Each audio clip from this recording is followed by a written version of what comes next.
Bonjour à toutes et à tous, bienvenue sur la chaîne. Aujourd'hui, j'ai envie de me refaire Scott Pilgrim. Alors Scott Pilgrim, pour moi, c'est un film que j'avais découvert par hasard au cinéma. Je sais plus quand est-ce que c'est sorti, 2011, voilà, 2011. Et j'avais été resté scotché parce que j'avais pas trop entendu parler. Je savais juste que c'était l'auteur de Shaun of the Dead et de Hot Fuzz, donc ouais, j'aime bien ce réalisateur, il a fait des films sympas. Hot Fuzz un peu moins, mais Shaun of the Dead, il est juste énorme. Et j'ai regardé une bande-annonce, j'ai dit tiens, ça a l'air sympa, vraiment sympa. Je m'attendais à rien quand j'y suis allé, puis je l'ai trouvé vraiment bien à l'époque. Donc je me suis dit, pourquoi pas se le refaire. Je me rappelle que c'était un mélange de jeux vidéo, il y a pas mal de trucs un peu sympas dedans. Donc je me suis dit, tiens, je suis retombé dessus, je me suis dit, tiens, on va se le refaire. Donc je vais un peu lire le synopsis.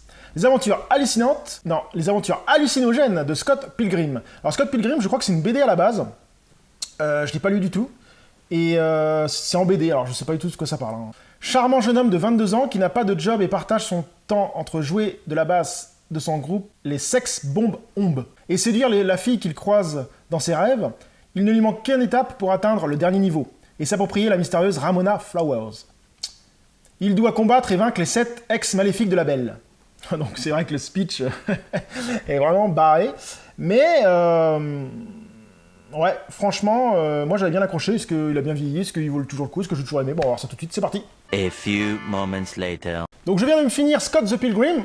Toujours un film vraiment sympa à voir. Alors c'est pas un film de ouf, c'est pas le film qui marquera la décennie, qui marquera même le monde du cinéma, mais ça reste un film vraiment agréable à regarder pour son côté innovant. Un peu style BD, un peu style...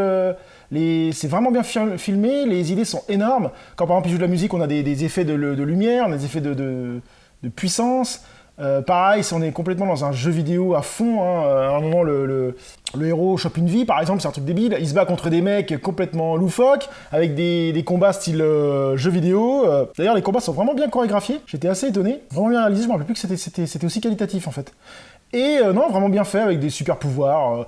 On passe un très bon moment à regarder ce film, surtout que c'est un film qui dure pas très longtemps, il doit durer 1h30, 1h40 à peu près, voilà, quand même 1h40, 107 minutes.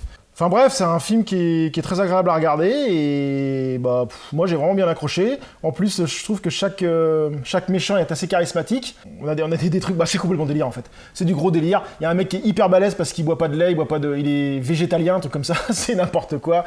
Et enfin franchement, on passe un agréable moment, on passe un bon moment à voir ce film et je pense qu'il vaut le détour. Donc oui, Scott Pilgrim pour moi vaut le détour. C'est un film rafraîchissant par rapport à ce qui se fait habituellement.